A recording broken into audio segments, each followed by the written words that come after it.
começo por agradecer a disponibilidade que teve em estar aqui connosco.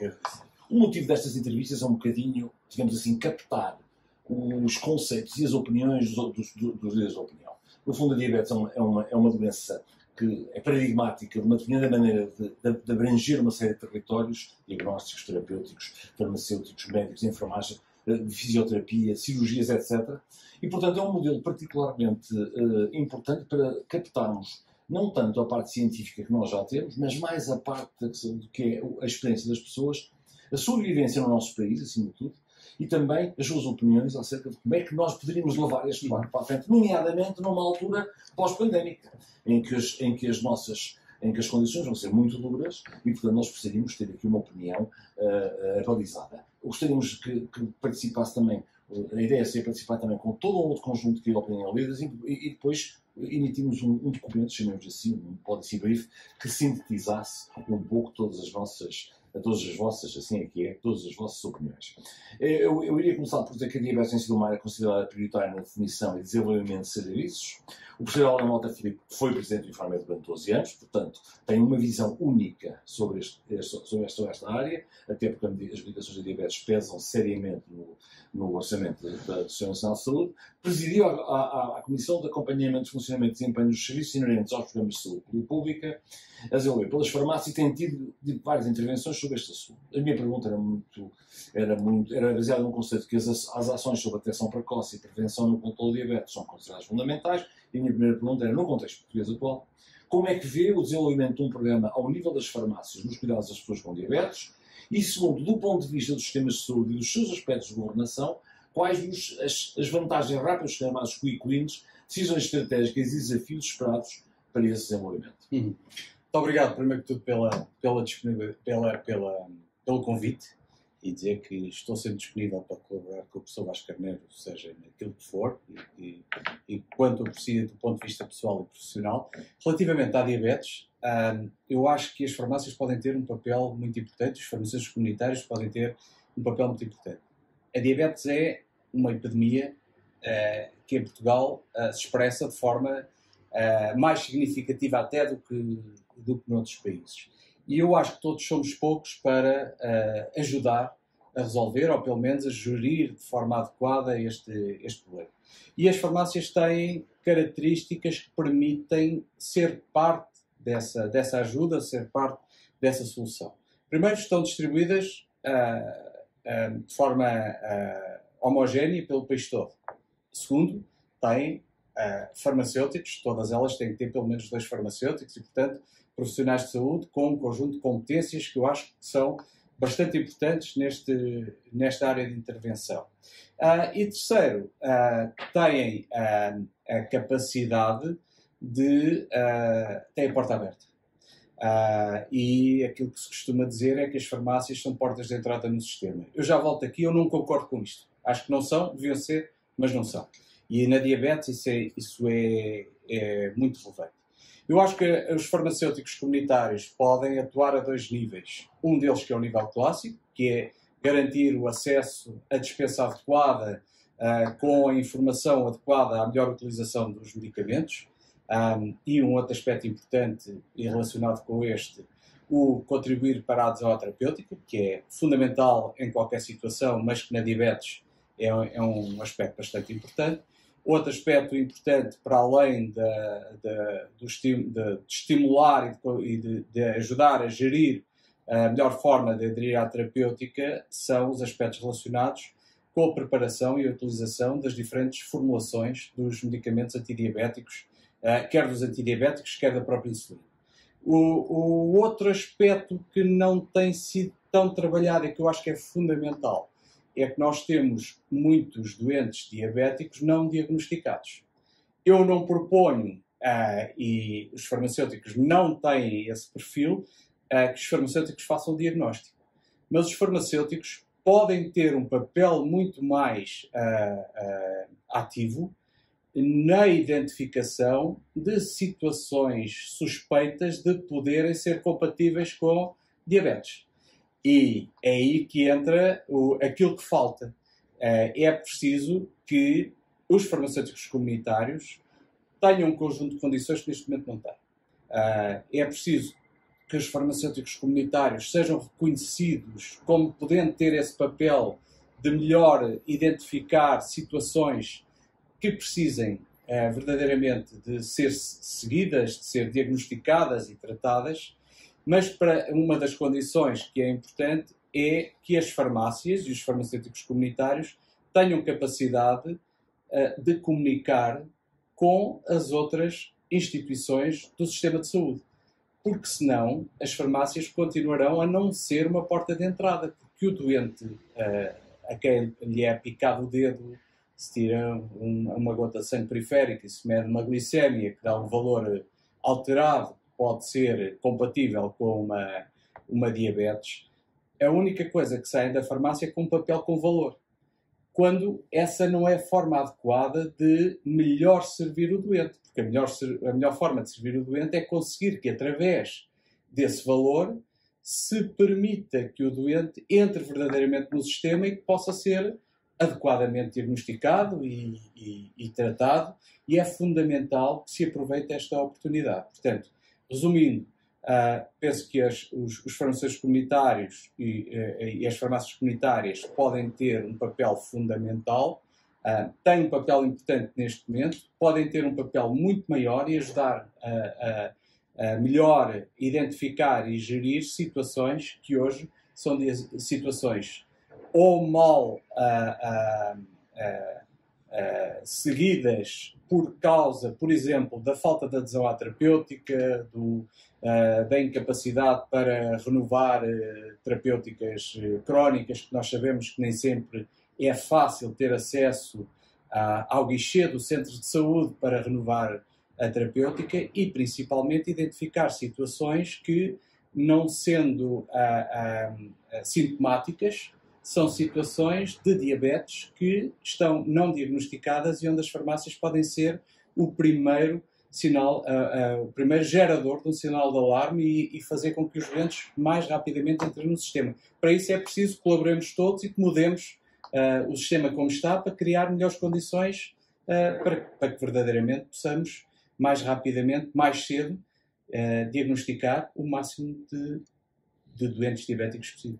Os farmacêuticos caracterizam-se, por exemplo, quando os comparamos com os médicos, em terem muito mais capacidades e qualidades de gestão. E, portanto, são uma profissão que está muito no terreno e que é capaz de construir sistemas de apoio que são, por exemplo, muito bem reconhecidos em Portugal. Toda a gente acha que a qualidade dos serviços prestados nas farmácias são indiscutivelmente de primeira linha. Isto tem a ver com uma reflexão profunda que a profissão faz, tem a ver também com uma segunda coisa que é muito importante, o contacto direto, imediato e permanente com os doentes. Coisa que nós nos hospitais ou nos centros de saúde não temos. É esporádico. As farmácias estão muito mais do que simples sítios para vender medicamentos e, nesse sentido, elas têm sido inovadoras. Tem havido algumas boas práticas e alguns exemplos, e o Instituto de Saúde Baseada na Evidência, que é o responsável por este estudo, quando fez uma revisão cuidadosa a tudo isto, encontramos para cima de 120 exemplos admiráveis de excelentes práticas na diabetes. A maior parte dos quais, de facto, com as farmácias. Pelo que a minha pergunta seria, até para podermos influenciar o curso do funcionamento do Serviço Nacional de Saúde, do seu financiamento, não seria uma boa ideia desenvolver uma rede de boas práticas dentro das farmácias que pudesse depois servir como que uma espécie de um esqueleto em cima do qual se montava o resto da terapêutica para a diabetes, dado que a diabetes é uma doença crónica por excelência? Eu percebo, a resposta é sim, e se calhar não apenas para a diabetes, quer dizer, primeiro é preciso assumir essas características que as farmácias e os farmacêuticos comunitários podem que têm e podem rentabilizar, digamos assim, ou podem ser rentabilizadas. Primeiro é preciso assumir isso, isso é uma opção política. E aquilo que temos visto é o contrário disso muitas vezes, é o negar estas evidências, afastando de forma proativa o envolvimento das farmácias e dos farmacêuticos comunitários, o que eu acho que é legítimo do ponto de vista político, é uma má gestão de recursos. Mas não é legítimo do ponto de vista científico, porque há imensos estudos que demonstram que quando se transferem para as farmácias um conjunto de intervenções crónicas, a qualidade dos cuidados aumenta. É verdade, porque há uma maior capacidade de acompanhamento em tempo útil, digamos assim. E esse é um trabalho que eu acho que a Ordem dos Farmacêuticos, e é uma decisão que está já tomada neste mandato, que é gerar ou reunir evidência que permita suportar as intervenções que proporemos à tutela. Uma das áreas é exatamente a diabetes, mas há um conjunto de outras áreas onde pensamos nós, da evidência internacional e até da própria evidência do mundo real que vamos observando, que as farmácias podem ter um papel importante. Há uma situação que me preocupa, que é a adesão à terapêutica, e muitas vezes a adesão à terapêutica não é apenas não tomar adequadamente os medicamentos, as combinações são as mais díspares que se possa pensar. Basta pensar que é frequente uma pessoa idosa, já com algum grau de demência, tomar 10 medicamentos diferentes, uns antes da refeição, outros depois da refeição, com os genéricos, hoje são verdes, amanhã são azuis, etc. E pensar como é difícil, mesmo para quem está no auge das suas capacidades, gerir toda essa terapêutica, quanto mais nos doentes que mais precisam de ajuda. E aqui é importante reconhecer esta intervenção do farmacêutico. Mas há um conjunto de outros serviços, nomeadamente a renovação da prescrição, e nomeadamente a renovação da prescrição em doentes diabéticos também, doentes crónicos em geral, em que hoje aquilo que nós observamos é os doentes são obrigados a ir ao centro de saúde, o contacto que têm é com alguém no guichê e voltam lá depois para recolher a prescrição, com o médico que tem que gastar tempo a renovar quase que automaticamente a prescrição, não vê o doente não vê o médico, quando, se nós tivermos uma situação protocolada e a capacidade de comunicação entre o farmacêutico comunitário e o médico dos cuidados primários, se torna muito mais seguro renovar a terapêutica sem que o doente tenha que despender 2 dias por mês para ir renovar a terapêutica a um guichê do centro de saúde.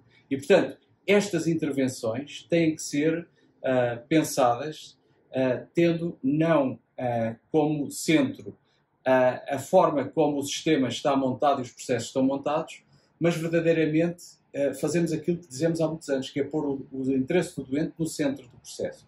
E a partir daí tornar-se tudo muito mais fácil. Mas eu penso que há um conjunto de evidência que mostra claramente que o envolvimento dos farmacêuticos comunitários podem gerar ganhos em saúde e com vantagem quer para o doente, quer para o sistema. Porque tudo isto é uma sobrecarga para o sistema de saúde também. Os medicamentos são muito caros. Se forem mal utilizados, não se consegue atingir os ganhos em saúde que era suposto. E é preciso gerir adequadamente, também do ponto de vista dos recursos, a situação. E quando temos doentes, e a diabetes é um caso paradigmático, mal controlados, a despesa de tratar as consequências desses casos mal controlados sobe. E, portanto, acho que só temos é que pensar como é que havemos de incorporar tudo isto, melhorando os processos. Que era a minha pergunta seguinte, porque em raras áreas do Sistema Nacional de Saúde os doentes podem ser atendidos por alguém tão diferenciado como uma farmácia. Não é habitual nós temos um farmacêutico só, que é uma pessoa evoluída, uma pessoa com grande formação, e nesse sentido há uma realidade nova pós-pandemia em que o sistema parece acreditar que vamos substituir os cuidados dos doentes que antes eram presenciais, nomeadamente dos médicos, com telemedicina. Na minha opinião, isto é um engano colossal. As coisas que se podem fazer em telemedicina não têm nada a ver com aquilo que um diabético precisa, na minha perspectiva. Aliás, também já há algumas pistas muito interessantes em estudos ingleses que mostram isso. Mas eu adivinho que o sistema se enamorou desta coisa das teleconferências, das teleconsultas, perdão. Os médicos estão contentes, o sistema está contente. Ora bem, isso vai provocar, provavelmente, mas que eu ouvir, uma deterioração nos cuidados médios e na qualidade média dos cuidados. Não pode deixar de o fazer. Não é possível substituir uma presença de 2 pessoas com um ecrã de computador. Que novos papéis é que vê para os farmacêuticos nas farmácias, que não estão apenas dedicados a doentes agudos, mas a doentes crónicos e que podem ou não vir a substituir o contacto humano, que neste momento vai diminuir dramaticamente. Nos últimos 2 anos diminuiu dramaticamente, Como vê o papel dos farmacêuticos neste contexto? Eu acho que é uma oportunidade para, mais uma vez, reconhecer e integrar as competências dos farmacêuticos no processo de saúde. Os farmacêuticos, as farmácias comunitárias têm um problema a nível nacional. É que nós centramos, e bem, o sistema de saúde no SNS. E, portanto, o SNS é o paradigma e as farmácias comunitárias não fazem parte do SNS. Mas eu acho que o SNS do século XXI deve manter a sua missão, mas ir alterando os processos de forma a garantir o cumprimento da missão. E, portanto, deve, em cada momento, aproveitar os recursos que estão disponíveis para continuar a garantir um acesso universal e tendencialmente gratuito, que é assim que está na lei, a todos os cidadãos, sendo universal para todos os cidadãos. E, portanto, deve incorporar também o potencial que as farmácias têm. As farmácias hoje não são o que eram há 20 anos. As farmácias hoje praticamente não preparam medicamentos manipulados. As farmácias hoje preocupam-se com a interação entre o médico entre o medicamento e o doente. É para isso que os farmacêuticos são hoje formados, é para isso que é nessa direção que os farmacêuticos se vão diferenciar. E, portanto, quando se fala em telemedicina, e nós temos um fascínio pela tecnologia, e achamos que a tecnologia é sinal, mais tecnologia é sinal de melhor cuidado, e não é? E nós tivemos um problema também que chamamos de telemedicina a tudo, incluindo as chamadas telefónicas e Zooms e etc. A telemedicina e a teleconsulta tem uma definição, não é? E muitas vezes chamam-se coisas erradas e define-se erradamente aquilo que fazemos, mas eu acho que a telemedicina não vai resolver o problema da adesão terapêutica, não vai resolver o problema da revisão daquilo que se chamam os sacos do medicamento do doente, que são fundamentais que se faça este exercício, e acho que é um serviço importantíssimo, que é o rever, fazer a revisão da terapêutica com os doentes, e isto é com os doentes, e portanto à distância não se consegue fazer a mesma coisa da mesma maneira. Aliás, uma coisa importantíssima é escrever ou fazer desenhos em embalagens de medicamentos. Isto não se faz à distância, é garantir que a informação passa, e isto é mais difícil à distância, e portanto os farmacêuticos têm aqui um papel importante eu nem diria humanização, mas numa mais efetiva garantia de que os doentes estão acompanhados e que têm informação disponível para melhor utilizarem e melhores cuidados terem. E um outro aspecto importante, e na diabetes é importante, é também a informação não farmacológica sobre aspectos como sublinhar alterações de comportamento, alterações de estilo de vida, etc., etc., e os farmacêuticos têm capacidade para passar essa informação como outros profissionais de saúde. Bem, a nossa última pergunta tem a ver exatamente com um pouco daquilo que nós já dissemos aqui. No fundo, uma reflexão sobre a realidade parece-nos essencial, uma análise cuidadosa, independente e credível daquilo que nós estamos a enfrentar parece-nos fundamental. Em relação a este nosso projeto, gostaria de ouvir a sua opinião. Acha que estes projetos justificam-se? Deveríamos repeti-lo daqui a 3 ou 4 anos, ou acha que devem fazer outras coisas completamente diferentes? Acho que é fundamental e acho que é também segue a gênese de um próprio Instituto de Ciência da Saúde baseada na evidência. E eu acho que um dos problemas que nós temos nas nossas políticas de saúde em Portugal não é de agora, é uma tradição, é tomarmos medidas e não medirmos os resultados. E esse é um aspecto que eu acho que é de alguma irresponsabilidade até, porque tem a ver com a saúde das pessoas e tem a ver com uma melhor gestão de recursos.